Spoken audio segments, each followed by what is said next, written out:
Good morning. My name is Steve. Today I'm going to be doing a presentation on markets and theory of the firm. So, firstly, let's talk about what is a market. A market is a place where buyers and sellers interact and meet to exchange goods and services at a price. This price is determined by demand and supply. So the best way to explain this would be using the iPhone, right? An iPhone, when it first releases, the price of the iPhone is really high, and that's because there's a huge demand for this phone, right? And so they know that they can charge these high prices because people will buy it.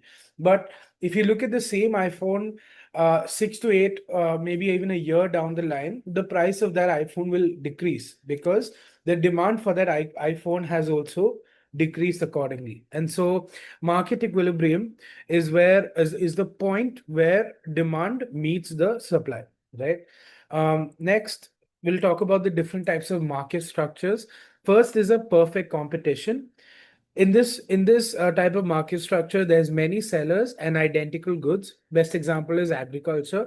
So take the example of a mango. Let's say the price of a mango is 10 rupees, and one of the sellers decides to price the mango at 15 rupees. What will happen is nobody will buy it from the person who's selling it at 15 rupees because there's so many sellers selling it at 10. And so there is a price rigidity that is formed in a perfect competition. Next is a monopoly. There's one seller and it's a unique product. Best example is the railway, right? A railway, the railway right now is very cheap, and that's because it's run by the government and they oftentimes operate at a loss. But for whatever reason, if the government decides to hike up the prices of the railway, people who use the railway will have no choice but to pay that price because there's no other railway services in India, right? And so that's what a monopoly is. Their price differentiation and fluctuations can happen according to what the firm or the company or the, in this case, government sees fit. Next is an oligopoly where there's a few dominant firms.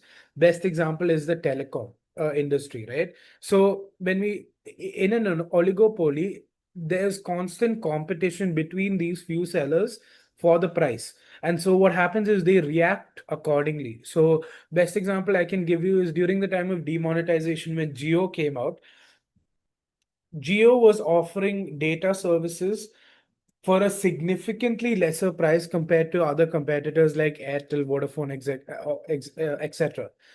What happened is all the other firms then reduced their prices as well because they had to compete with Jio, right? So that's what happens in an oligopoly.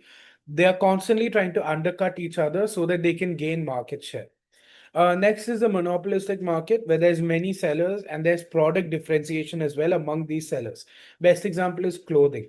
You take like a men's top, for example, there's many different kinds of tops. There's like a t-shirt, there's a t-shirt, there's a shirt, formal wear, casual wear, leisure wear, ex- all that. Like there's many different categories, right? And each of these categories have different prices. So, for example, a plain white t-shirt will cost lesser than a formal t-shirt, and that's because there's a product differentiation and they can price it accordingly, right? So those are the types of market structures. Next we move on to the theory of the firm.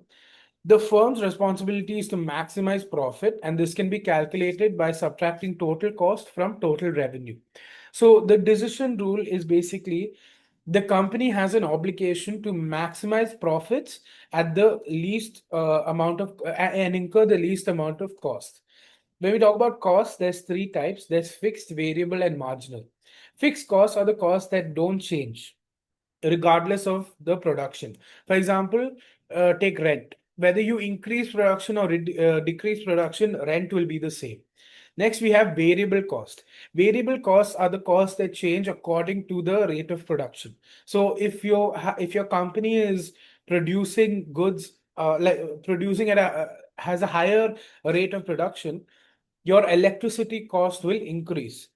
Similarly, if your production is low, your electricity cost will decrease. And that's how variable cost works. Marginal costs are costs that is the cost incurred with each additional product that's been produced, right?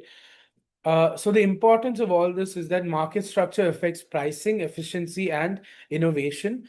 Monopolies reduce welfare and the need for monopolies may reduce welfare, and there's also a need for regulation. Like if we talk about the railway, for example, if there is no regulation, the government can charge really high prices, but they don't do that because people from various different kinds of economic backgrounds all use the railway, right? And the another importance of understanding how the market works is we can understand firms' behavior and helps us to predict real world outcomes. Anyways, thank you for listening to my presentation, and that's it.